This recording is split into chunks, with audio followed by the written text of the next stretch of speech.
بسم اللہ الرحمن الرحیم۔ السلام علیکم۔ میں پچھلے 3 سال سے دبئی میں کام کر رہا تھا۔ اماں کی بیماری کا پتہ چلا تو میرے پیروں تلے سے زمین نکل گئی۔ میں ان کی دیکھ بھال کے لیے پاکستان پہنچا تو انہوں نے چٹ منگنی پٹ بیاہ والا معاملہ کیا اور میری شادی ایک نہایت ہی معصوم اور کم عمر لڑکی سے طے کر دی۔ میں بہت خوش تھا۔ میری بیوی ہر وقت چپ چپ رہتی اور کسی سے زیادہ گھلتی ملتی نہیں تھی۔ مجھے اس کا یہ رویہ کھٹکتا تھا۔ شادی کے چند روز بعد مجھے واپس جانا تھا۔ دبئی جاتے ہی اماں کا فون آیا کہ میری بیوی گھر سے بھاگ گئی۔ یہ سن کر میرے اوسان فتح ہو گئے۔ میں بیوی کو طلاق دینا چاہتا تھا۔ 5 سال میں اس آگ میں جھلستا رہا۔ جب طلاق کے پیپر لے کر سسرال پہنچا تو یہ دیکھ کر شہستر رہ گیا کہ میری شادی اس وقت ہوئی جب میں دبئی سے پاکستان لوٹا تھا۔ وہ لمحہ میرے لیے کسی خواب سے کم نہیں تھا، کیونکہ برسوں سے چھٹی ملنا ناممکن سا ہو گیا تھا۔ میرے کانٹریکٹ میں صاف لکھا تھا کہ میں 8 سال سے پہلے پاکستان واپس نہیں جا سکتا، لیکن میری ماں کی بیماری نے مجھے سب کچھ چھوڑ کر واپس آنے پر مجبور کر دیا، اور جیسے ہی میں گھر پہنچا تو میری زندگی کا سب سے بڑا فیصلہ میری مرضی کے بغیر ہو چکا تھا۔ میری ماں کی صرف ایک ہی خواہش تھی کہ میں شادی کر لوں، اور ان کی خوشی کے لیے میں نے ہاں کر دی۔ جیسے ہی شادی ہوئی میرے لیے اگلا دن قیامت بن کر آیا، کیونکہ مجھے 2-3 دن بعد ہی پہلی فلائٹ سے واپس دبئی جانا تھا۔ میں اندر سے بہت رنجیدہ تھا۔ میرا دل نہیں مان رہا تھا کہ میں اپنی نئی نویلی دلہن کو یوں اکیلا چھوڑ کر جاؤں۔ ہماری شادی کو ابھی چند ہی دن ہوئے تھے۔ ٹھیک سے ہم دونوں کی آپس میں سلام دعا بھی نہیں ہوئی تھی کہ میری رخصت کا پروانہ تھما دیا گیا۔ میں اپنی بیوی کی فطرت سے واقف تھا کہ وہ بہت شرمیلی تھی۔ مجھے معلوم تھا کہ وہ اپنی ساس سے کبھی یہ نہیں کہہ پائے گی کہ اسے اپنے شوہر سے بات کرنی ہے، اس لیے میں نے جاتے وقت اسے ایک چھوٹا سا موبائل لے کر دیا تھا تاکہ پردیس میں رہ کر میں اس سے آرام سے بات کر سکوں۔ میں یہ سوچ کر تھوڑا مطمئن تھا کہ کم از کم دور بیٹھ کر ہی صحیح ہم ایک دوسرے کا حال تو جان سکیں گے۔ زرنش بھی اس بات سے خوش تھی کہ اب موبائل کے ذریعے اسے میرا سہارا رہے گا، ورنہ وہ تو سارا دن گھر میں اکیلی بور ہو کر مر جاتی۔ سچ تو یہ ہے کہ میری ماں 2 منٹ کے لیے بھی گھر میں نہیں بیٹھ سکتی تھی۔ ہمارے محلے میں ان کے بے شمار رشتہ دار رہتے تھے اور وہ اکثر گھنٹوں ان کے گھروں میں وقت گزار کر آتی۔ اب میں ایئرپورٹ پر کھڑا بار بار مڑ مڑ کر اپنی بیوی کو دیکھ رہا تھا۔ دل میں یہ سوچ کر کھسک اٹھتی تھی کہ نہ جانے اب یہ صورت مجھے 5 سال بعد کب دیکھنے کو ملے گی۔ میری ماں تو چاہتی تھی کہ میں شادی کے فوراً بعد ہی فلائٹ لے لوں، لیکن میں نے بہت مشکل سے اماں کو منا کر 1 ہفتہ پاکستان رکنے کی اجازت لی تھی۔ وہ نہیں چاہتی تھی کہ میری نوکری ہاتھ سے نکل جائے۔ انہیں بس اس بات سے فرق پڑتا تھا کہ میں کماتا رہوں۔ کبھی کبھی میرا دل خون کے آنسو روتا کہ یہ کیسی ماں جنہیں اپنے بیٹے کے آرام اور اس کی خوشیوں کی کوئی فکر نہیں، انہیں بس میرے پیسے سے مطلب ہے۔ لیکن میری ہمت نہیں پڑتی تھی کہ میں ان کے سامنے زبان کھول سکوں۔ میں اپنی ماں کا انتہائی فرمانبردار بیٹا تھا۔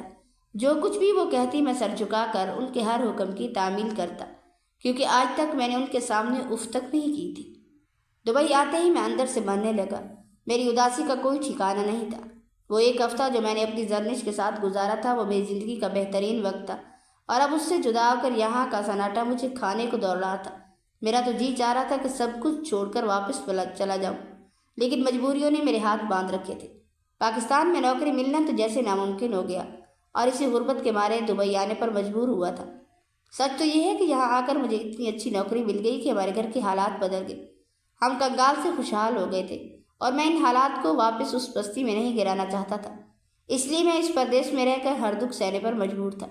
میں نے دل میں پکا ارادہ کر رکھا تھا کہ بس یہ 8 سال کا وقت کٹ جائے، جیسے ہی میرے پاس کچھ جمع پونجی ہو جائے گی میں یہ نوکری چھوڑ کر پاکستان لوٹ جاؤں گا، اور پھر کبھی اس ملک کا منہ نہیں دیکھوں گا۔ میرا بس ایک ہی خواب تھا کہ پاکستان میں کوئی چھوٹا سا کاروبار کروں تاکہ مجھے اپنی بیوی اور اپنے گھر کا سکون میسر ہو۔ یہاں پردیس کی زندگی نے تو مجھے اندر سے کھوکھلا کر دیا تھا۔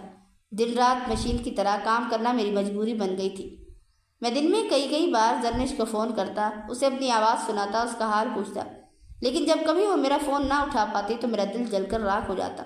مجھے اس پر شدید غصہ آتا اور میں اس سے لڑ پڑتا۔ میں اسے کہتا کہ میں یہاں اتنی دور اس پردیس میں صرف تمہارے اچھے مستقبل کے لیے دن رات پسینہ بہا رہا ہوں، اور تم سے اتنا بھی نہیں ہوتا کہ میری ایک کال اٹھا لو۔ ایک بار تو حد ہی ہو گئی۔ میں نے اسے کال کی تو آگے سے اس کا نمبر دوسری لائن پر جا رہا تھا۔ میرا خون کھولنے لگا۔ مجھے اتنا غصہ آیا کہ پہلی بار ہم دونوں کے درمیان اتنی شدید لڑائی ہوئی کہ ہم نے 2 دن تک ایک دوسرے سے کوئی بات نہ کی۔ دھیرے دھیرے ہمارے بیچ میں یہ فاصلہ بڑھنے لگا۔ میری ماں تو چاہتی ہی یہی تھی۔ انہوں نے میری شادی شاید اس لیے کروائی تھی کہ وہ مجھ پر اپنی گرفت مضبوط رکھ سکے۔ ماں نے مجھے زرنش کے خلاف بھڑکانا شروع کر دیا۔ جیسے ہی میری کال آتی ماں زرنش کو کسی نہ کسی فضول کام پر لگا دیتی، اور پھر خود ہی میرے ساتھ موبائل پر لمبی باتیں کرنے لگتی۔ میں بھی ماں کے سامنے شرم کے مارے یہ نہ کہہ پاتا کہ میری بات میری بیوی سے کروائیں، اور زرنش بھی ساس کے سامنے سر جھکا کر چپ ہو جاتی۔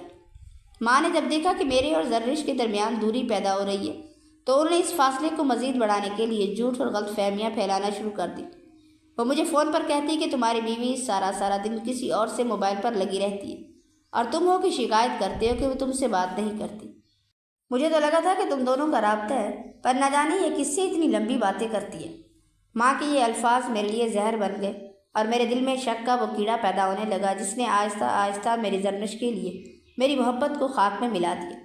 ویسے بھی میں زرنش سے ناراض تھا اور کتنے ہی دن گزر چکے تھے کہ ہم نے ڈھنگ سے بات بھی نہیں کی تھی۔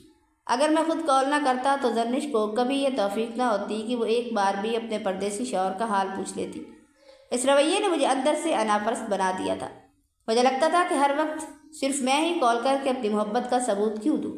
کیا اس عورت کو ذرا بھی احساس نہیں کہ میں یہاں کس حال میں ہوں؟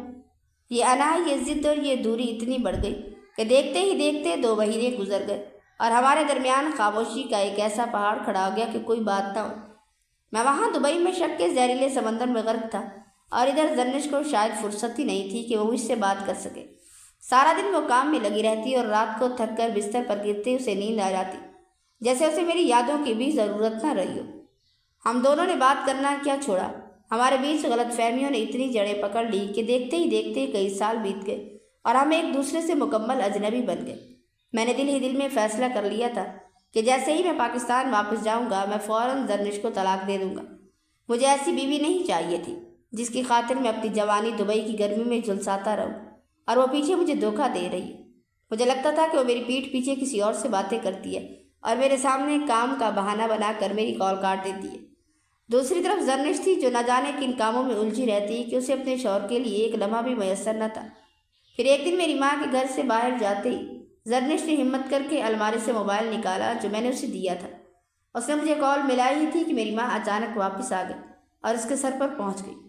ماں نے نہ صرف موبائل چپٹ لیا بلکہ اسے بری طرح مارا پیٹا۔ انہوں نے اسے چوری کا الزام دے کر اس کے مائکے والوں کو بھی بلا لیا۔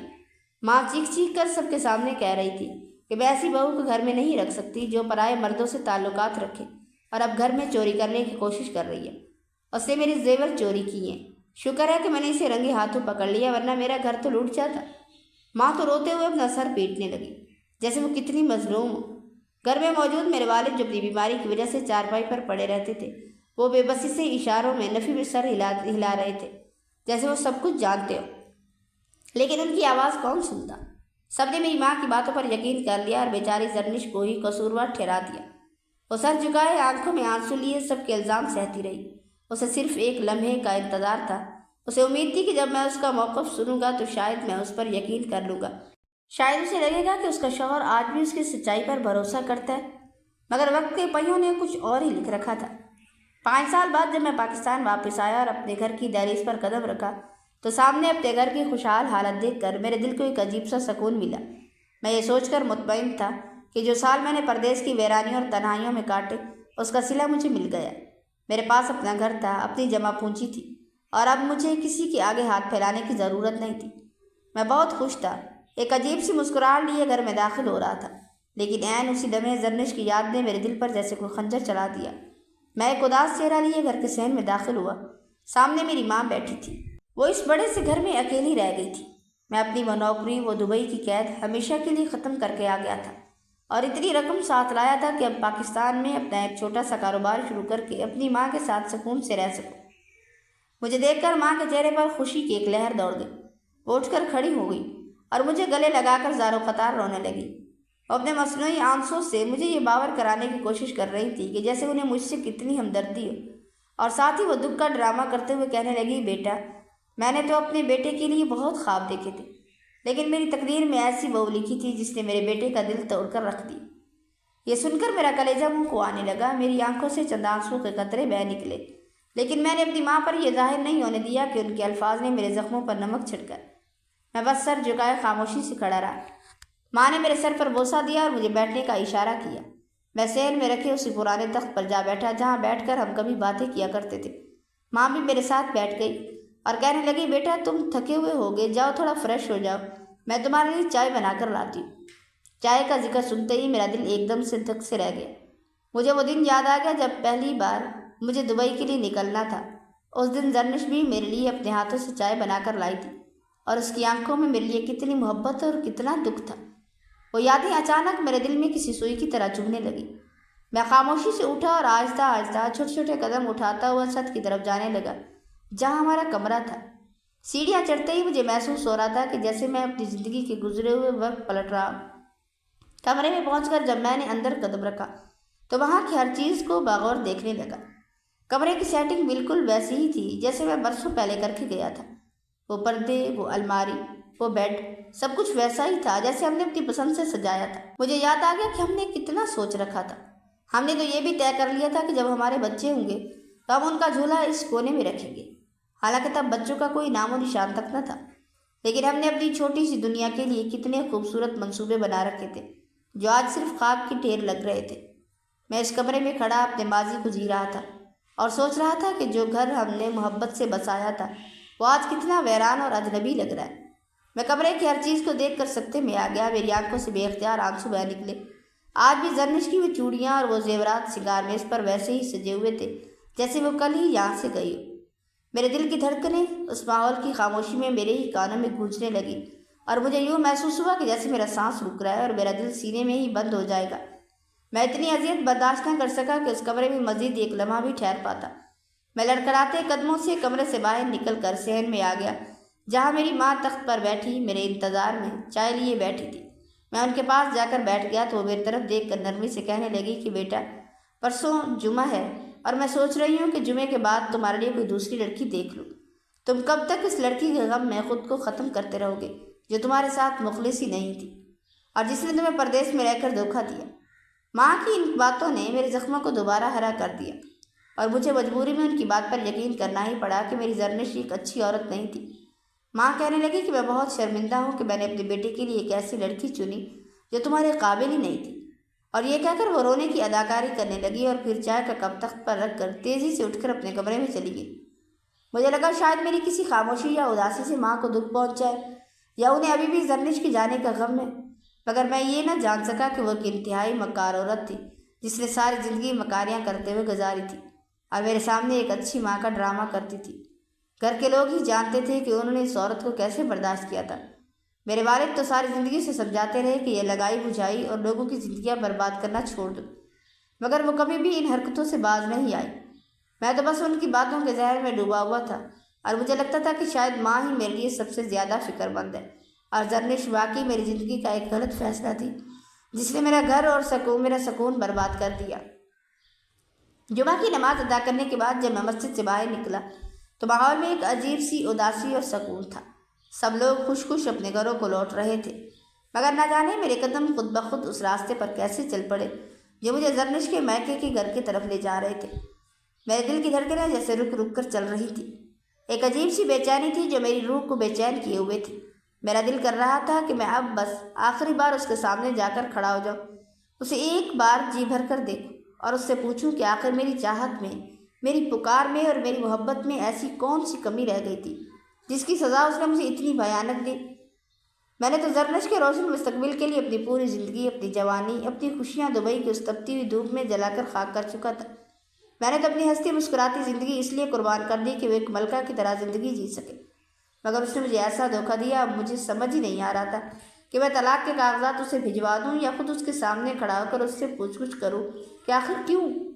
زرنش کے اس گھر کے سامنے کھڑے ہو کر مجھے بہت عجیب سا محسوس ہو رہا تھا۔ میرا وجود کانپ رہا تھا اور زمین میرے پیروں تلے سے نکلتی محسوس ہو رہی تھی۔ مجھے وہ دن ایک ایک پل کی طرح یاد آ رہا تھا جب میں زرنش کو بیاہ کر اپنے گھر لے آیا تھا۔ وہ کتنا خوبصورت دن تھا۔ تبھی میں ایسے ہی ان کے دروازے پر کھڑا تھا اور اس کی بھابھیوں نے کتنے ہنستے مسکراتے ہوئے، کتنے مان سے تمام رسمیں ادا کی تھی۔ میں وہاں ایک 6 فٹ کا لمبا چوڑا جوان کھڑا تھا، مگر آج میرا قد جیسے چھوٹا ہو گیا تھا۔ میری آنکھوں سے بہتے ہوئے آنسو میری کمزوری نہیں بلکہ میرے ٹوٹے ہوئے دل کی چیخیں تھے۔ میں خود کو بہت بے بس اور بہت لاچار محسوس کر رہا تھا۔ مجھے اپنی یہ حالت بالکل بھی اچھی نہیں لگ رہی تھی۔ مجھے اچھی طرح یاد ہے کہ زرنش اکثر مجھ سے کتنی پیاری مسکراہٹ کے ساتھ کہا کرتی تھی کہ مردوں کی آنکھوں میں آنسو بالکل اچھے نہیں لگتے۔ اس کی وہ پیاری سی بات یاد آتے ہی میں نے جلدی سے اپنے آنسو صاف کیے۔ دل میں بس ایک ہی خواہش تھی کہ کاش ایک بار زرنش اپنے منہ سے یہ کہہ دے کہ کیا وہ کسی اور کو پسند کرتی ہے، کیا وہ واقعی مجھ سے طلاق چاہتی ہے، میں بس اسی ایک سوال کا جواب پانے کے لیے، اسی دل کے بوجھ کو ختم کرنے کے لیے آج اس کے دروازے پر کھڑا تھا، اس امید میں کہ شاید وہاں سے مجھے میری بربادی کی کوئی ٹھوس وجہ مل جائے تاکہ میں ہمیشہ کے لیے اس رشتے کو، ان یادوں کو اپنے سینے سے نکال کر پھینک دوں۔ جیسے ہی میں گھر میں داخل ہوا، سارا گھر ایک قبرستان کی طرح سنسان پڑا تھا۔ شاید اس کی بھابیاں اپنے میکے جا چکی تھی، اس لیے وہاں کوئی چہل پہل نہیں تھی۔ مجھے اچھی طرح معلوم تھا کہ زرنش کا کمرہ چھت پر ہے۔ میرا دل ڈوب رہا تھا، میں اتنی ہمت نہیں پا رہا تھا کہ یوں اچانک دبے پاؤں اوپر چلا جاؤں۔ میں چاہتا تھا کہ گھر والوں کو آواز دوں، انہیں خبر کروں اور پھر سب کے سامنے زرنش سے ملوں، کیونکہ میں نہیں چاہتا تھا کہ وہ یا اس کے گھر والے میرے بارے میں کوئی غلط سوچے یا میری نیت پر شک کرے۔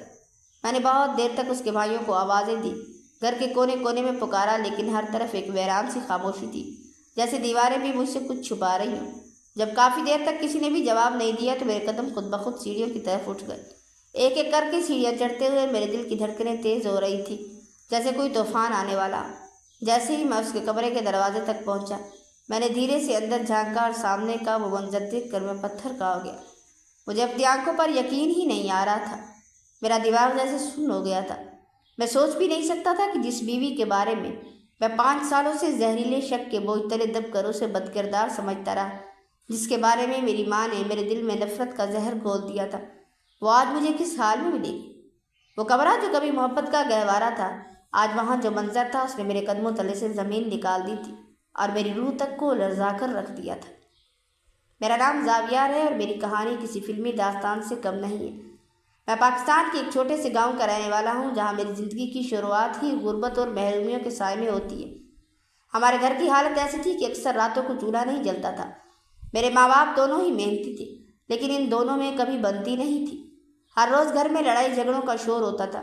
میرے والد دن بھر کھیتوں میں محنت مزدوری کرتے اور شام کو جب وہ تھکے ہارے گھر لوٹتے تو ماں کے ساتھ ان کی تلخ کلامی شروع ہو جاتی۔ میں بچپن سے اس ماحول میں بڑا ہوا اور ہمیشہ اپنی ماں کے آنسوں کو دیکھ کر تڑپتا تھا۔ مجھے یاد ہے کہ اسکول جاتے وقت جب میں اپنے دوستوں کو نئی وردی میں دیکھتا، مجھے اپنے پھٹے ہوئے جوتوں کو چھپانے کی کوشش کرتا۔ میری زندگی کی خوشیاں بس اس وقت ہوتی تھی جب میں اسکول کے میدان میں اپنے دوستوں کے ساتھ کچھ دیر کے لیے دکھ بھول کر کھیل لیتا تھا۔ میرے اسکول کے دنوں میں بھی گھر کی یہ کشیدگی ختم نہ ہوئی۔ پھر وقت گزرتا گیا اور میں نے بڑی مشکلوں سے اپنی تعلیم مکمل کی۔ میرے ایک قریبی دوست نے مجھے دبئی جانے کا مشورہ دیا تو میرے ماں باپ نے ایک عجیب سا تماشا شروع کر دیا۔ ماں نے اپنی زندگی بھر کی جمع پونجی اور زیورات تک بیچ دیے اور والد نے بھی اپنے کھیتوں کی تھوڑی سی زمین گروی رکھوا کر مجھے دبئی بھیجنے کا بندوبست کیا۔ وہ مجھ سے کہتے تھے کہ بیٹا تم دبئی چلے جاؤ، وہاں اچھا کماؤ گے تو شاید ہمارے گھر کے حالات بھی ٹھیک ہو جائے اور ہم بھی سکون سے رہ سکیں گے۔ میں جب گھر سے نکلا تو میرے والد بہت اداس تھے، وہ مجھے اپنے سینے سے لگا کر خوب روئے، انہوں نے مجھے ڈھیروں دعائیں دی۔ میں ایک امید لے کر پردیس چلا آیا۔ دبئی کی وہ زندگی ایک جیل سے کم نہیں تھی۔ میں وہاں ایک کمپنی میں دن رات مشین کی طرح کام کرتا تھا اور اپنی تنخواہ کا ایک ایک پیسہ گھر بھیج دیتا تاکہ ان کے جھگڑے ختم ہو جائیں۔ میں نے وہاں سخت محنت کی اور کچھ سالوں میں اپنی کمائی سے اپنے گاؤں میں ایک چھوٹا سا گھر، پکا گھر بنوایا، لیکن 3 سال بعد اچانک ماں کی کال آئی کہ میری طبیعت آج خراب ہے۔ وہ کہنے لگی کہ میں بس مرنے والی ہوں، اگر مجھے جینا ہے تو تمہیں فوراً واپس آنا ہوگا۔ میں اپنی نوکری سے کچھ دن کی چھٹی لے کر پاکستان پہنچا تو گھر پہنچتے ہی ماں کا لہجہ بدل گیا۔ وہ کہنے لگی کہ تم بڑے ہو گئے ہو، میں چاہتی ہوں کہ تمہارا بسا ہوا گھر دیکھ لوں، تمہارا باپ بھی اب بہت بیمار اور کمزور پڑ گیا، میں تمہیں اپنی زندگی میں بیاہتا ہوا دیکھنا چاہتی ہوں، تم اپنی پسند کی شادی کرو یا مجھے اجازت دو کہ میں تمہارے لیے کوئی اچھی سی لڑکی دیکھوں۔ میں نے ماں کی آنکھوں میں آنسو دیکھے تو میں نے انکار نہ کر سکا۔ میں نے اپنی ماں کے اس جذباتی اپیل کے سامنے سرخم کر لیا اور کہا کہ ماں جو آپ کو منظور ہے وہی مجھے منظور ہے۔ میری شادی کی تیاریاں شروع ہوئی، میں نے اپنی ساری جمع پونجی اپنی شادی پر خرچ کر دی۔ بڑی دھوم دھام سے میری بارات نکلی، مجھے دلہا بنایا گیا۔ جب میں اسٹیج پر گیا میں نے پہلی بار زرنش کو دیکھا تو میری آنکھیں چندے آ گئی۔ وہ اتنی حسین، اتنی خوبصورت اور اتنی پیاری تھی کہ میں نے اللہ کا شکر ادا کیا۔ وہ 7 دن جو ہم نے ساتھ گزارے وہ میری زندگی کے سب سے حسین اور انمول دن تھے۔ ایسا لگتا تھا جیسے دنیا کی ساری خوشیاں مجھے مل گئی۔ ہم نے ایک دوسرے کے ساتھ کتنے ہی خواب دیکھے تھے۔ ہم نے سوچا تھا کہ میں دبئی سے واپس آؤں گا، ہم اپنا ایک چھوٹا سا گھر بنائیں گے، ہم اپنے بچوں کے بارے میں باتیں کرتے۔ زرنش اتنی شفیق اور اتنی محبت کرنے والی تھی کہ میں اس کی محبت پہ مکمل طور پر گرفتار ہو چکا تھا، لیکن میری ماں کی نظریں تو شاید ہماری اس خوشی پر لگی ہوئی تھی۔ جیسے ہی شادی کے 7 دن گزرے میری ماں کا رویہ مکمل طور پر بدل گیا۔ وہ کہنے لگی بیٹا اب واپس چلے جاؤ، ورنہ تمہاری نوکری چھوٹ جائے گی۔ تمہارا کانٹریکٹ سائن ہوا ہے، اگر تم نہ گئے تو کمپنی والے تمہیں جرمانہ کریں گے۔ میں نے بہت کہا، ماں مجھے 1 ہفتے کی اور چھٹی چاہیے، میں اپنی نئی نویلی دلہن کو چھوڑ کر نہیں جانا چاہتا۔ میں نے کہا، ماں میرا دل اسے روتا ہوا چھوڑ کر جانے کو نہیں مانتا، لیکن ماں اپنی ضد پر اڑی رہی۔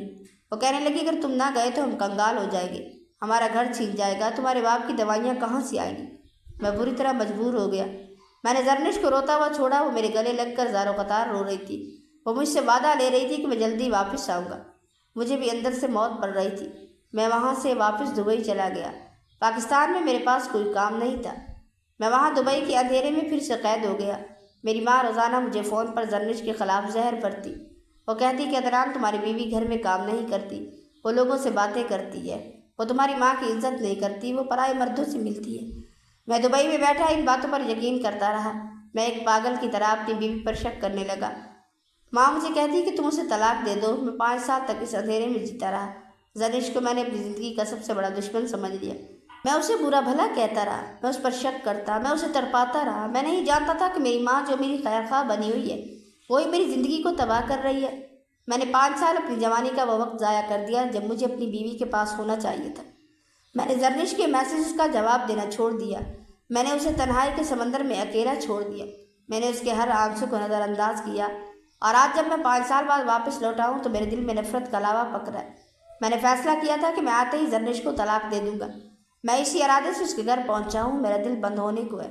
سیڑھیاں چڑھتے ہوئے میرے پیر کانپ رہے تھے۔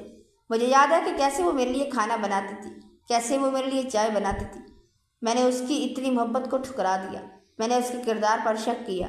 میں نے اسے ایک بے وفا عورت سمجھا۔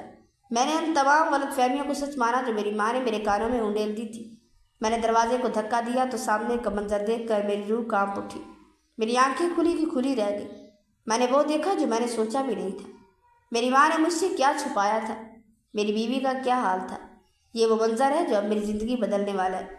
میری آنکھوں کے سامنے اندھیرا چھا گیا، اور مجھے اب سمجھ آ رہا تھا کہ میں نے اپنی زندگی کا سب سے بڑا غلط فیصلہ کیا تھا۔ کاش میں زرنش کا اعتبار کر لیتا، کاش میں اپنی ماں کے جھوٹ کو سمجھ جاتا۔ آج میرا گھر ویران ہو چکا تھا، اور میرا دل پچھتاوے کی آگ میں جل رہا تھا، اور میں صرف یہ سوچ رہا ہوں کہ اب بہت دیر ہو چکی۔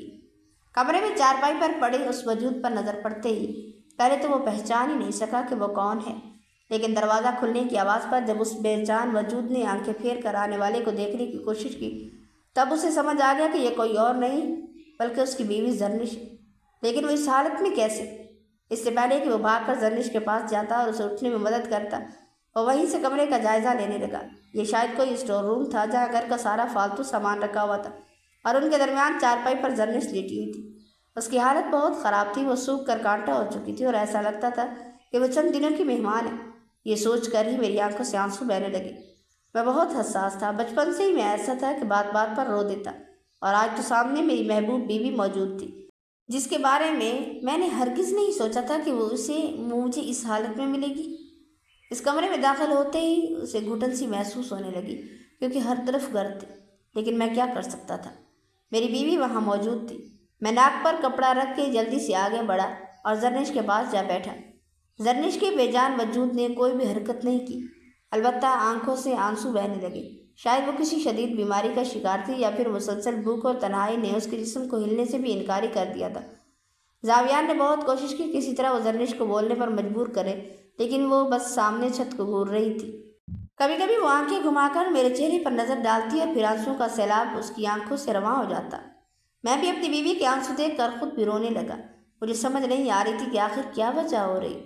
اس کی بیوی، میری بیوی کے ساتھ ایسا کیا سلوک کیا گیا؟ اس کی ماں نے تو کہا تھا کہ زرنش کے لچھن ٹھیک نہیں، اور اس کے میکے والے اسے واپس لے گئے، لیکن اس کے اپنے ہی گھر میں اسے اس حالت میں کس نے اور کیوں رکھا ہوا تھا؟ وہ کہیں سے بھی زندہ انسان نہیں لگ رہی تھی۔ ایسا لگتا تھا جیسے وہ کسی کی لاش ہو جو سانس تو لے رہی ہے لیکن مر چکی ہے۔ زاویار کے دل میں یہ سوال آگ کی طرح دہک رہا تھا۔ جس زرنش کے خواب اس نے دبئی میں دیکھے تھے، جس کے ساتھ اس نے زندگی کے حسین وعدے کیے تھے، اسے اس حال تک کس نے پہنچایا؟ اس نے تہیہ کر لیا کہ وہ اس ظلم کی تہہ تک پہنچ کر رہے گا، چاہے اسے اپنی ماں کا سامنا ہی کیوں نہ کرنا پڑے۔ اس کا پچھتاوا غصے میں بدل رہا تھا، اور اسے احساس ہو رہا تھا کہ ماں کی کہی ہوئی ہر بات ایک خوفناک جھوٹ تھی، جس نے اس کی ہنستی بستی زندگی کو اس تاریک کمرے کی نذر کر دیا۔ زاویار نے جلدی سے زرنش کے بڑے بھائی کو فون ملایا تو دوسری طرف سے کوئی جواب نہ ملا۔ اس نے گھبراہٹ کے عالم میں زرنش کے باقی تمام بھائیوں کو بھی کالز کی تاکہ معلوم کر سکے کہ آخر زرنش کی یہ حالت کیسے ہوئی۔ کوئی بھی کال اٹینڈ نہیں کر رہا تھا۔ زاویار کا دل زور زور سے دھڑک رہا تھا۔ اس کا سارا جسم غصے اور دکھ سے کانپ رہا تھا۔ اب مزید انتظار کرنا ممکن نہ تھا۔ اس نے فوراً زرنش کو اپنے بازوں میں اٹھایا جو مٹی کی طرح ہلکی ہو چکی تھی، اور اسے لے کر اسپتال کی طرف بھاگ پڑا۔ اسپتال کے ایمرجنسی وارڈ میں پہنچ کر ڈاکٹر نے زرنش کو فوراً طبی امداد کے لیے اندر منتقل کر دیا۔ زاویار باہر راہداری میں کھڑا دماغ کے ان جھوٹوں کو یاد کر رہا تھا جو اس نے 5 سال تک اس کے کانوں میں اڑیلے تھے۔ کچھ دیر بعد جب ڈاکٹر باہر آیا تو اس کے چہرے پر ایک سنجیدگی تھی جو زاویار کے دل کو مزید خوفزدہ کر رہی تھی۔ ڈاکٹر نے جو انکشافات کیے وہ سن کر زاویار کے پیروں تلے سے زمین نکل گئی۔ ڈاکٹر نے زاویار کو کرسی پر بیٹھنے کا اشارہ کیا اور بہت سنجیدگی سے اس کی طرف دیکھتے ہوئے کہا کہ زرنش کے ساتھ جو کچھ ہوا ہے وہ کوئی عام بیماری نہیں، بلکہ اسے زبردستی فالج کی مریضہ بنانے کے لیے ایسی خطرناک ادویات مسلسل دی جا رہی جن کے اثرات سے اس کے اعصاب پر گہرے اثر پڑے۔ یہی وجہ ہے کہ وہ اپنا جسم ہلانے سے بھی قاصر ہے، اور اس عمر میں ایسی علامت کا ظاہر ہونا طبی لحاظ سے تعجب کی بات ہے۔ ایسا ہو ہی نہیں سکتا کہ قدرتی طور پر اس حال میں پہنچ جائے۔ یقیناً اس کے ساتھ کوئی بہت بڑا ظلم ہوا ہے۔ ڈاکٹر نے سوالیہ نظروں سے زاویار کی طرف دیکھتے ہوئے پوچھا کہ آخر آپ لوگ اسے کھانے میں کیا دیتے ہیں، یا کیا وہ خود سے کسی خاص دوائی کا استعمال کر رہی تھی؟ یہ سن کر زاویار بری طرح گھبرا گیا۔ اس کے ہاتھوں کے طوطے اڑ گئے اور اسی گھبراہٹ میں وہ اکلاتے ہوئے بتانے لگا کہ وہ تو 5 سال سے دبئی میں مقیم تھا۔ اسے تو معلوم ہی نہیں کہ اس کے پیچھے یہاں کیا بیتا ہے۔ وہ اپنی بیوی کو اس حالت میں دیکھ کر اندر سے ٹوٹ چکا تھا۔ اس نے کانپتی ہوئی آواز میں پوچھا کہ کیا زرنش اب کبھی ٹھیک ہو جائے گی؟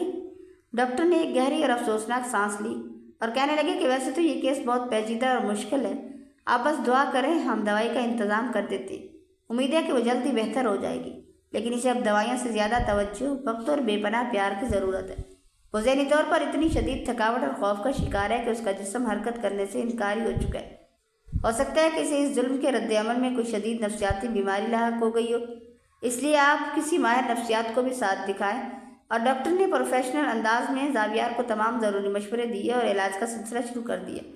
پھر 3 مہینے کی دن رات انتھک محنت، زاویار کے بےلوث خدمت اور اس کی محبت کے بالآخر زرنش اس قابل ہو چکی تھی کہ وہ اب کسی سے بات چیت کر سکے۔ دوسری طرف زرنش کے بھائی اور بھابھی بھی اتنے بےحس نکلے کہ انہوں نے اتنا بھی مناسب نہ سمجھا کہ وہ پوچھ ہی لے کہ گھر میں ایک جوان جہان لڑکی اچانک کہاں غائب ہے۔ کسی نے بھی اسے ڈھونڈنے کی یا اس کا پتہ کرنے کی زحمت نہیں کی۔ یہاں تک کہ زاویار کی ماں نے بھی اپنے بیٹے سے کبھی یہ استفسار نہیں کیا وہ اتنی عرصے سے کہاں ہے۔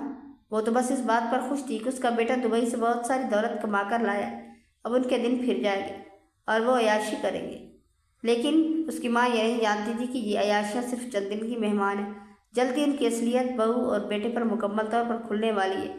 ابھی تک وہ اپنی جیت کے نشے میں جی رہی تھی۔ اسے ذرا بھی اندازہ نہیں تھا کہ مکافات عمل کی اس چکی میں جلدی اسے خود پیسنا پڑے گا، اور وہ خود بہت قریب ہے جب وہ اپنی زندگی کا سب سے بڑا نقصان برداشت نہیں کر پائے گی۔ 3 مہینے بعد جب زرنش بولنے کا قابل ہوئی تو زاویار نے سب سے پہلے اس سے وہ سوال پوچھا جس نے اسے تڑپا کر رکھ دیا۔ اس نے پوچھا کہ آخر تمہارے گھر والے، تمہارے اپنے بھائی تم اس حالت میں کیسے رکھ سکتے ہیں، اور تمہاری یہ درگت کیسے بنی؟ یہ سن کر زرنش کی ہچکیاں بند گئی۔ وہ پھوٹ پھوٹ کر رونے لگی اور کانپتی آواز میں بتانے لگی کہ آپ کی ماں نے میرے کردار پر جھوٹے الزام لگا کر نہ صرف آپ کو مجھ سے دور کیا بلکہ مجھے گھر سے نکالنے کا راستہ ہموار کیا۔ میری بھابھیاں تو پہلے ہی مجھ سے تنگ تھی۔ شادی کے بعد جب میں دوبارہ ان کے سر پر آن پڑی تو وہ مجھے کسی صورت برداشت کرنے کو تیار نہ تھی۔ وہ مجھے گھر سے نکالنا چاہتی تھی لیکن قانونی طور پر نکال نہیں پا رہی تھی۔ پھر ایک دن جب انہوں نے مجھے گھر سے نکالنے کے لیے کوشش کی تو میں نے ہمت کر کے انہیں کہہ دیا کہ یہ گھر میرے نام ہے، آپ لوگوں کو یہاں سے نکال سکتی ہوں میں، آپ لوگ مجھے باہر بے گھر نہیں کر سکتے۔ یہ سننا تھا کہ ان کا غصہ 7ویں آسمان پر پہنچ گیا۔ انہوں نے مجھے میرے ہی کمرے میں قید کر دیا اور نہ جانے کس قسم کی زہریلی چیزیں یا دوائیں میرے کھانے میں ملا کر دینے لگے کہ میں دن بدن ٹوٹتی چلی گئی۔ میں خود کو شدید تھکاوٹ میں محسوس کرنے لگی۔ میرا دماغ جیسے مفلوج ہو گیا تھا، میں کچھ بھی سوچنے سے قاصر تھی، یہاں تک کہ مجھے اپنا نام تک بھول چکا تھا۔ دن گزرتے رہے، میری حالت دن بدن بگڑتی رہی۔ میری 4 بھائیوں اور ان کی بیویاں، کسی کو بھی مجھ سے کوئی سروکار نہیں تھا کہ میں کس حال میں ہوں، کس حال میں جی رہی ہوں یا مر رہی ہوں۔ بارش آتی تو چھت ٹپکنے لگتی اور میں بھیگتی رہتی۔ ہفتے میں بمشکل 2-3 مرتبہ بھابھیاں مجھے روکھا سوکھا کھانا دے جاتی تھی۔ وہ مجھے ایک بوجھ تصور کرتی تھی۔ انہوں نے ہی میری یہ حالت کی تھی کیونکہ وہ مجھ سے جان چھڑوانا چاہتی تھی۔ اب انہیں میرا یہ حال دیکھ کر جیسے اپنی مرضی کا پروانہ مل چکا۔ گرمی ہو یا سردی، جیسے بھی حالات ہوتے، چاہے کمرے میں گندگی پھیل جاتی، وہ میرے پاس نہ بھٹکتی تھی۔ ہفتے میں ایک بار وہ کسی کام کاج کے والی کو بھیجتی جو میرا کمرہ صاف کر دیتی، اور میں اکیلے کمرے میں بیٹھ کر روتی رہتی، خدا سے دعائیں کرتی کہ یا تو وہ مجھے اپنی طرف بلا لے یا پھر اس آپ کو میرے پاس بھیج دے تاکہ میری بے گناہی ثابت ہو سکے۔ آپ کی ماں ایک بہت سخت دل عورت ہے۔ اس نے مجھ سے پرانی دشمنی کا بدلہ لینے کے لیے یہ سب کیا تھا۔ میری ماں اس عورت کی سگی بہن تھی، پھر بھی اس نے اپنی سگی بھانجی کے ساتھ وہ سلوک کیا جو دشمن بھی نہ کرے۔ یہ کہہ کر زرنش دوبارہ زار و قطار رونے لگی۔ زاویار کو اس کی ٹوٹی پھوٹی باتوں سے ایک خوفناک حقیقت کا اندازہ ہو رہا تھا، لیکن وہ چاہتا تھا کہ زرنش پوری تفصیل بتائے، جس کے لیے اس کا مکمل صحتیاب ہونا ضروری تھا۔ زاویار کی ماں گھر میں ہی موجود تھی۔ اسے ذرا بھی علم نہیں تھا کہ زاویار خفیہ طور پر زرنش سے ملتا ہے، اور اس نے اسے ابھی تک طلاق بھی نہیں دی تھی۔ وہ اپنی جیت کے الزام میں اس خوش فہمی میں مبتلا تھی کہ زاویار نے زرنش کو طلاق دے کر اس کی خواہش پوری کر دی۔ زرنش کی بات سن کر زاویار کا خون کھول اٹھا۔ وہ تیش میں بکھرتا ہوا سیدھا اپنے گھر پہنچا۔ گھر میں داخل ہوتے ہی اس نے اپنی ماں سے استفسار کیا کہ آخر آپ نے زرنش کی شادی کس وجہ سے میرے ساتھ کرائی تھی۔ یہ سنتے ہی وہ ہڑبڑا گئی اور جھوٹ بولتے ہوئے کہنے لگی، وہ لڑکی مجھے بہت پسند تھی، وہ میری جاننے والی تھی، میں نے سوچا کیوں نہ تمہاری اس سے شادی کروا دوں، لیکن وہ تو نصیبوں کی جلی ہوئی تھی، اس نے اتنی اچھی قسمت ٹھکرا کر خود اپنی ذلت بھری زندگی کو چن لیا۔ یہ کہہ کر اس کی ماں ہکلانے لگی، لیکن زاویار کو معلوم ہو چکا تھا کہ وہ اس سے مکمل غلط بیانی سے کام لے رہی ہے۔ تبھی اس نے تمام معاملات کو کھل کر سامنے لانے کا سوچ لیا۔ اس نے اپنی ماں سے آنکھوں میں آنکھیں ڈال کر کہا کہ مجھے سب معلوم ہے کہ زرنش ناہید خالہ کی بیٹی ہے، اور آپ نے ان سے بدلہ لینے کی خاطر یہ سب کیا تھا۔ آپ نے ایسا کیوں کیا؟ آخر زرنش تو آپ کی اپنی سگی بھانجی تھی۔ آپ کو اپنی بہن کی دشمنی کا انتقام اس بے گناہ لڑکی سے نہیں لینا چاہیے تھا۔ آپ نے بہت غلط کیا اماں، میں آپ کو اس ظلم کے لیے ہرگز معاف نہیں کروں گا۔ یہ کہہ کر وہ سر پکڑ کر تخت پر بیٹھ گیا۔ اس کی ماں یہ سن کر جیسے زمین پر گر گئی اور زار و قطار روتے ہوئے کہنے لگی کہ میں ناہید کو کبھی معاف نہیں کر سکتی اور اس کی بیٹی سے بدلہ لے کر ہی رہوں گی۔ اس کی وجہ سے ہی تمہارے والد نے مجھے طلاق دی۔ یہ سننے کی دیر تھی کہ زاویار حیرت سے کھڑا ہو گیا اور پوچھنے لگا، میرے والد نے آپ کو کیسے طلاق دی تھی؟ وہ شدید صدمے میں اپنی ماں سے سوال جواب کرنے لگا۔ اس کی ماں اپنے دوپٹے سے آنسو پونچھتے ہوئے کہنے لگی کہ سرفراز نے مجھے تمہاری خالہ ناہید کے کہنے پر طلاق دی تھی۔ دراصل تمہاری خالہ اور سرفراز کی منگنی ہوئی تھی، لیکن کسی وجہ سے وہ ٹوٹ گئی۔ پھر سرفراز اور میری شادی ہو گئی۔ ناہید کو یہ ہرگز منظور نہیں تھا۔ اس نے مجھ پر جھوٹے الزام لگا کر سرفراز کو پہلے مجھ سے بدظن کیا اور پھر میری طلاق کروا دی۔ اس نے سرفراز سے غلط بیانی کی اور مجھ پر ایسے ایسے گھٹیا الزام لگائے جن کے بارے میں سوچ بھی نہیں سکتی تھی۔ تب تم صرف 1 سال کے تھے جب تمہارے باپ نے مجھے طلاق دی تھی۔ اس کے بعد میرے والدین نے مجھ سے زبردستی میرے چچا زاد فاروق سے شادی کروا دی۔ فاروق بھی ساری زندگی مجھ پر شک کرتا رہا کیونکہ اس نے وہ تمام جھوٹی باتیں سن رکھی تھی اور وہ کبھی بھی مجھ پر یقین کرنے کو تیار نہیں تھا۔ وہ ہر روز مجھ پر نئی نئی پابندیاں لگاتا، یہاں تک کہ گھر سے نکلنے پر بھی سخت قدم تھی۔ میں شادی کے بعد کبھی اپنے میکے نہیں جا سکی۔ ناہید نے میرا گھر تو برباد کر دیا، لیکن خود سرفراز سے شادی نہیں کی بلکہ بلال سے شادی کر لی۔ وہ زیادہ عرصہ جی نہ پائی اور بالآخر اپنے گناہوں کی پاداش میں جلدی انتقال کر گئی۔ وہ اپنی بیٹی زرنش کو دنیا میں اکیلا چھوڑ گئی تھی۔ اس کے کیے کی سزا اس کی بیٹی کو ملی اور اس کے سوتیلے بہن بھائیوں نے اس کے ساتھ ایسا سلوک کیا کہ وہ ہر لمحہ موت مانگتی تھی۔ یہ سب سن کر زاویار کا وجود لرز اٹھا کہ ایک پرانی دشمنی اور انا کی جنگ نے کیسے 3 نسلوں کو برباد کر کے رکھ دیا۔ ایک طرف اس کی ماں کا دکھ تھا اور دوسری طرف زرنش پر ہونے والا وہ ظلم جس کا وہ کسی بھی طرح حصہ دار نہیں تھا۔ میں مانتی ہوں کہ میں غلط ہوں، لیکن میرے ساتھ بھی تو اتنا برا کیا گیا تھا کہ میں خود بھی ایک غلط انسان بن گئی تھی، اور میں نے اپنی بہن کی بیٹی زرنش سے اپنی تذلیل کا بدلہ لینے کا فیصلہ کر لیا تھا۔ میں بھی اسے طلاق ہی دلوانا چاہتی تھی، بالکل اسی طرح جیسے اس کی ماں نے میری طلاق کروائی تھی۔ حالانکہ اس وقت اس میں میرا کوئی قصور نہیں تھا، یہ تو سب بڑوں کا فیصلہ تھا، لیکن ناہید کے بجائے میری شادی سرفراز سے کر دی گئی۔ میں نے تو بڑوں کے سامنے خاموشی سے سر جھکا لیا تھا۔ اگر ناہید کو سرفراز سے اتنی محبت تھی تو وہ خود ہی بولتی، اپنی آواز اٹھاتی اور اپنے حق کے لیے لڑتی، لیکن اس نے ایسا کچھ نہیں کیا اور دل ہی دل میں مجھ سے ایک ایسی دشمنی پال لی جس نے سب کچھ برباد کر دیا۔ اور آج اس کا انجام یہ نکلا کہ میری اپنی زندگی اور میرے اکلوتے بیٹے زاویار کی زندگی دونوں ہی تباہ و برباد ہو کر رہ گئے۔ یہ کہہ کر زاویار کی ماں زور زور سے اپنے سر پر ہاتھ مارنے لگی اور اس کی چوڑیوں کی کھنکھناہٹ میرے پورے ویران صحن میں گونج رہی تھی۔ زاویار وہاں ایک پتھر کے مجسمے کی طرح بیٹھا تھا۔ اس کا چہرہ درد اور افسردگی سے بھرا ہوا تھا۔ اسے سمجھ نہیں آ رہا تھا کہ وہ اپنی ماں کو غلط کہے یا اپنی انجانی خالہ نعیب کو، کیونکہ وہ دونوں ہی اپنے اپنے مقام پر غلط تھی، اور ان دونوں عورتوں کو برسوں پرانی دشمنی اور انا کی جنگ کی وجہ سے آج اس کا بیٹا یعنی وہ خود اس کی بے گناہ بیوی زرنش غلط فہمیوں کے ایسے بھنور میں پھنس چکے تھے کہ نوبت طلاق تک آ پہنچی۔ اب زاویار کو ساری تلخ کہانی سمجھ آ چکی تھی کہ یہ سب اس کی ماں کا ہی کیا دھرا ہے۔ زرنش کا تو کوئی قصور ہی نہیں، اور نہ ہی وہ خود کوئی شکی مزاج انسان تھا۔ اسے تو بس جو کہانی سنائی گئی اس نے اسی پر اندھا یقین کر لیا۔ وہ وہاں سے اٹھا اور بغیر کچھ کہے اسپتال کی طرف بھاگ اٹھا۔ اس کی ماں اسے پیچھے سے پکارتی رہی، روتی رہی اور اسے روکنے کی ناکام کوشش کرتی رہی، لیکن زاویار کو اب کسی کی کوئی پرواہ نہیں تھی۔ وہ جلد از جلد زرنش کے پاس پہنچنا چاہتا تھا۔ ہسپتال کے کمرے میں پہنچ کر جب اس نے زرنش کو دیکھا تو اس کی آنکھوں میں آنسو آ گئے۔ اس نے زرنش کا ہاتھ تھاما اور اسے ساری حقیقت بتائی کہ مجھے اب سب معلوم ہو چکا ہے، تمہارا اس سب میں کوئی قصور نہیں، میں تم سے معافی مانگتا ہوں، میں نے تمہارے ساتھ بہت غلط رویہ اپنایا، میں نے ان تمام باتوں پر یقین کیا جو مجھے میرے خلاف بتائی گئی۔ یہ سن کر زرنش نے آہستہ سے اس کے جوڑے ہوئے ہاتھوں کو کھولا اور دھیمی کانپتی آواز میں کہنے لگی کہ آپ نے 3 مہینے تک میرا جو خیال رکھا ہے اور جس طرح ہسپتال میں میری خدمت کی، اس میں آپ کی کوئی غلطی نہیں تھی، یہ سب آپ کی ماں کا ہی کیا دھرا ہے، یہ میری اپنی ماں کے کیے کی سزا ہے جو مجھے اس دنیا میں مل رہی ہے۔ میں نے اسے محض ایک آزمائش سمجھ کر خاموشی سے گزار لیا۔ میں نے اب آپ کی ماں کو بھی معاف کر دیا اور اپنی ماں کو بھی۔ میں اب اور مزید نفرت نہیں چاہتی، میں تو صرف ایک سکون بھری زندگی گزارنا چاہتی ہوں جس میں کوئی سازش نہ ہو اور نہ ہی ایسے لوگ ہوں جو منہ پر کچھ اور پیٹھ پیچھے کچھ اور، جیسا کہ آپ کی ماں تھی۔ وہ میرے سامنے تو ہمدردی کا ڈھونگ رچاتی تھی اور میری پیٹھ پیچھے آپ کو میرے خلاف بھڑکایا کرتی تھی، یہاں تک کہ ہم دونوں ایک دوسرے سے متفر ہو گئے اور طلاق لینے کا سوچنے لگے۔ اس لیے آپ مجھے معاف کر دیجئے کہ میں نے بھی آپ کے بارے میں کبھی ایسا غلط سوچا۔ زاویار نے زرنش کو اپنے سینے سے لگایا اور وہ دونوں اس دکھ بھری داستان کے خاتمے پر دیر تک روتے رہے۔ اب ان کے سامنے زندگی کا ایک نیا سفر تھا جس میں کسی کی سازش کی کوئی جگہ نہیں تھی۔ اس کے بعد وہ دونوں ہسپتال سے ڈسچارج ہو کر سیدھے اپنا گھر گئے، جہاں زاویار کی ماں ابھی تک زمین پر بیٹھی ماضی کے گناہوں کی سزا بھگت رہی تھی۔ زاویار آگے بڑھا اور اپنی ماں کو بازوؤں سے پکڑ کر زمین سے اٹھایا اور اسے تخت پر بٹھایا۔ زاویار کی ماں اسے دیکھتے ہی رو پڑی اور زرنش کے قدموں میں بیٹھ کر اس سے معافیاں مانگنے لگی۔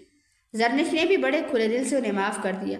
زاویار اب مستقل طور پر واپس دبئی جانے کا ارادہ ترک کر دیا۔ اس نے فیصلہ کیا کہ اب وہ اپنی باقی زندگی اپنی ماں اور بیوی کے پاس رہ کر کوئی کام کرے گا، لیکن جب بہت کوششوں کے باوجود اپنی مرضی سے کوئی کام نہ ملا تو اس نے سوچ لیا کہ کوئی بھی محنت مزدوری کرنے سے پیچھے نہیں ہٹے گا۔ اس مقصد کے لیے اس نے شہر کی ایک فیکٹری میں کام تلاش کیا، جہاں اسے دن میں 20 گھنٹے مسلسل کام کرنا پڑتا تھا، تب جا کر مہینے کے 50,000 روپے اس کی جیب میں آتے تھے۔ وہ اس مشقت بھرے کام کو کرنے پر اس لیے راضی ہو گیا کیونکہ اس کی ماں کی طبیعت اکثر خراب رہتی تھی اور انہیں گھر کے اخراجات اور دوائیوں کے لیے پیسوں کی سخت ضرورت تھی۔ وہ اپنی مجبوریوں کے آگے بے بس تھا اور اکثر اس وقت کو کوستا تھا جب اس نے دبئی کی وہ نوکری چھوڑنے کا فیصلہ کیا، جب اس نے اس کے حالات بدل دیے۔ ایک دن وہ فیکٹری سے سخت تھکاوٹ کے عالم میں گھر واپس آ رہا تھا۔ ابھی وہ راستے میں ہی تھا کہ اچانک سے ایک کوڑے کرکٹ کے بڑے ڈھیر کے پاس سے کسی بچے کی دبی دبی رونے کی آواز سنائی دینے لگی۔ رات کے اس پہر ویران راستے پر کوڑے کے ڈھیر سے بچے کی رونے کی آواز نے اسے اندر تک خوفزدہ کر دیا تھا۔ اس کا دل چاہا کہ وہ اپنی آنکھیں بند کر کے فوراً وہاں سے گزر جائے اور کسی طرح گھر پہنچ جائے، لیکن نہ جانے کس دلی احساس کے تحت اس نے اپنے خوف پر قابو پایا اور پھر لڑکھڑاتے ہوئے چھوٹے چھوٹے قدم اٹھاتا ہوا اس کوڑے کے ڈھیر کے پاس جا پہنچا۔ وہاں اندھیرے میں کچھ آوارہ کتے بھی منڈلا رہے تھے۔ اس نے فوراً زمین سے ایک مضبوط لکڑی اٹھائی اور ان کتوں کو وہاں سے بھگاتے ہوئے اس آواز کو تلاش کرنے لگا جو کوڑے کے ڈھیر سے کسی کونے سے مسلسل آ رہی تھی۔ زاویار کو بالکل سمجھ نہیں آ رہا تھا کہ اس کوڑے کے اس بدبودار اور اونچے ڈھیر کے کس کونے میں یہ معصوم سی آواز آ رہی ہے۔ تبھی اسے ایک کونے میں پڑے بڑے سے شاپر میں کچھ ہلچل دکھائی دی۔ وہ جلدی سے آگے بڑھا اور اپنے ہاتھ بڑھا کر اس شاپر کو کھولنے لگا۔ اس وقت اس کے ذہن میں بہت سے انجان وسوسے تھے جنہوں نے اس کے ہاتھ کانپنے پر مجبور کر دیا۔ وہ بہت ڈر رہا تھا کہ نہ جانے اس شاپر کے اندر سے کیا نکلے گا، لیکن اسے کہیں نہ کہیں یہ امید تھی کہ اگر بچے کی رونے کی آواز آ رہی ہے تو وہ یقیناً ایک زندہ بچہ ہی ہوگا۔ نہ جانے وہ بے زبان کس وقت سے یہاں پر اس سرد رات میں پڑا ہوا ہے۔ اس نے بڑی بےتابی سے اس بڑا شاپر کھولا تو سامنے کا منظر دیکھ کر اس کی آنکھیں پھٹی کی پھٹی رہ گئی۔ شاپر کے اندر ایک معصوم سا بچہ موجود تھا جس نے کپڑے تک نہیں پہنے ہوئے تھے۔ بابا مشکل 6 سے 7 گھنٹے کا نومولود بچہ ہوگا اور ایسا محسوس ہو رہا تھا جیسے ابھی ابھی کسی ظالم نے اسے پیدا ہوتے ہی کوڑے کے ڈھیر کا حصہ بنا دیا۔ زاویار یہ دیکھ کر حیران بھی ہوا اور خدا کا شکر ادا کرنے لگا کہ وہ اور زرنش برسوں سے اولاد کی نعمت کے لیے ترس رہے تھے، اور اب خدا نے انہیں ایسے ایک معصوم فرشتے سے نواز دیا تھا۔ نہ جانے یہ کس بدقسمت کا بچہ تھا۔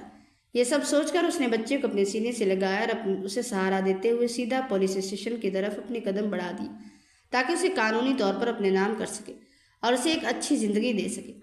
وہ چلتے ہوئے پولیس اسٹیشن تک پہنچا ہی تھا جب مسلسل چلنے کی آواز سے اس کی سانس پھول چکی تھی اور پیروں میں شدید تھکاوٹ محسوس ہو رہی تھی، لیکن زاویار نے ہمت نہیں ہاری اور پولیس اسٹیشن میں جا کر ہی دم لیا۔ وہاں جا کر انکوائری کی گئی، لیکن کہیں سے بھی معلوم نہ ہو سکا کہ وہ بچہ کس کا ہے۔ پولیس آفیسر سے اجازت لینے کے بعد اس نے وہ بچہ قانونی طور پر گود لے لیا اور رات کے 12 بجے اس بچے کو لیے گھر داخل ہوا۔ زرنش بہت پریشان تھی اور بار بار گھر سے باہر جھانک کر اپنے شوہر کے آنے کا انتظار کر رہی تھی۔ اسے بہت ڈر لگ رہا تھا کیونکہ کبھی بھی اس کا شوہر 8 بجے کے بعد گھر نہیں آیا تھا۔ وہ ہمیشہ 7 بجے ہی گھر آ جایا کرتا تھا۔ آج تو رات کے 12 بج چکے تھے۔ وہ بہت گھبرا رہی تھی اور مسلسل قرآن آیات کا ورد کر رہی تھی۔ تبھی اسے اپنا شوہر دور سے آتا دکھائی دیا اور جلدی سے گلی میں چلتے ہوئے آگے بڑھی اور شوہر کے ہاتھ میں بچہ دیکھ کر حیران رہ گئی۔ تبھی زاویار نے اسے ساری حقیقت بتا دی کہ وہ راستے میں آ رہا تھا اور اسے یہ بچہ کوڑے کے ڈھیر میں ملا۔ ساری انکوائری کرنے کے بعد اسے یہ بچہ سونپ دیا گیا۔ اب یہ بچہ ان کا ہے۔ یہ سن کر زرنش خوشی سے نہال ہو گئی اور جلدی سے شوہر سے وہ بچہ جھپٹ لیا اور اسے پیار کرنے لگی۔ وہ کب سے اولاد کے پیار کو ترستی ہوئی تھی۔ بچہ سامنے دیکھ کر خود پر قابو نہیں رکھ سکی، اس معصوم کو چومنے لگی۔ گرمیوں کے اولین دن تھے اور سب لوگ باہر سیر میں سویا کرتے تھے۔ زاویار کی ماں بھی بہو اور بیٹے کو اس وقت آتا دیکھ کر پریشان ہو چکی تھی اور چارپائی پر اٹھ کر بیٹھ گئی۔ ان کے ہاتھوں میں بچہ دیکھ کر وہ خوش ہونے لگی اور پوچھنے لگی کہ یہ کس کا بچہ ہے؟ زاویار کہنے لگا، اماں یہ آپ کا پوتا ہے۔ یہ سن کر زاویار کی ماں خوش ہو گئی اور بیٹوں کو ڈھیروں دعائیں دینے لگی۔ ان کو معلوم تھا کہ ان کی بہو ماں نہیں بن سکتی۔ یقیناً اس کے بیٹے نے یہ بچہ کہیں سے گود لیا، کیونکہ کافی عرصے سے وہ دونوں سوچ رہے تھے کہ کوئی بچہ گود لے لیا جائے۔ اب تو ان کی حالات بھی کافی سدھر چکے تھے۔ زاویار کی ماں آج کل بہت بیمار رہنے لگی تھی۔ ان کو فالج کا اٹیک ہوا تھا جس کی وجہ سے وہ چلنے پھرنے سے قاصر تھی۔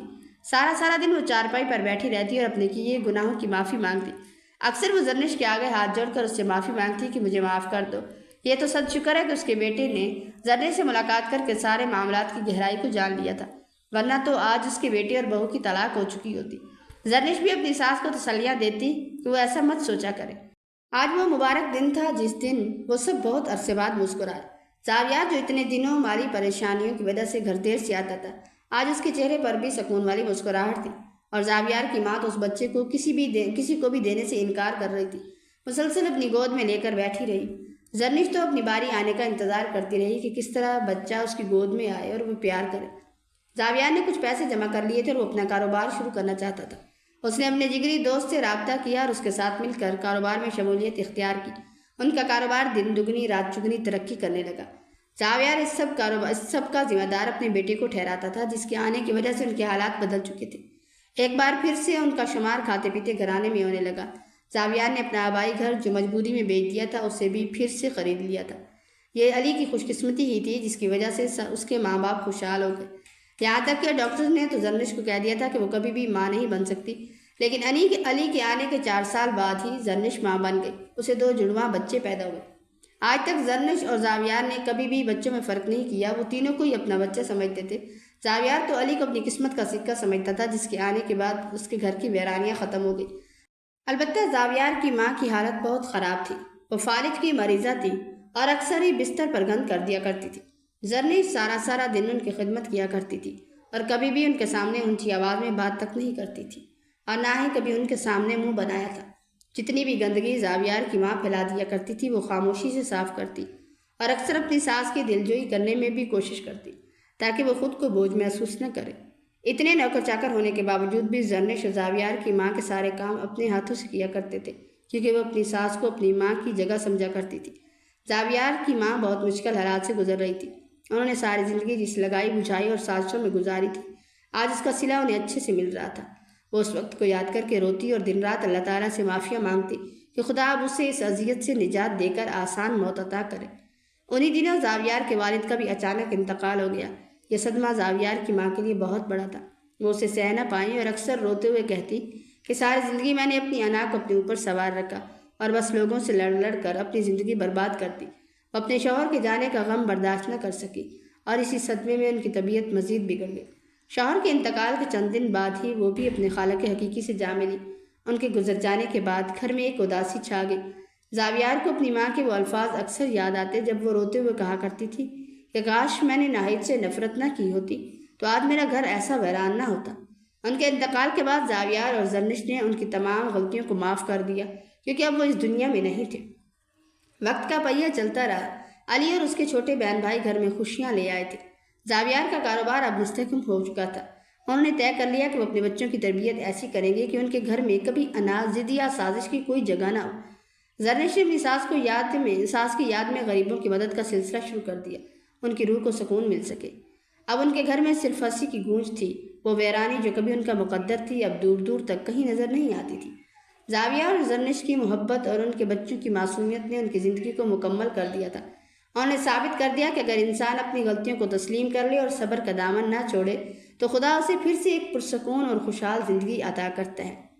میرے عزیزوں، اس پوری کہانی کا سب سے بڑا سبق یہی ہے کہ جب کوئی انسان، بالخصوص ایک شوہر، اپنی بیوی کو چھوڑ کر پردیس جاتا ہے تو وہ اسے صرف گھر کی ذمہ داری نہیں بلکہ اپنی امانت کے طور پر چھوڑ کر جاتا ہے۔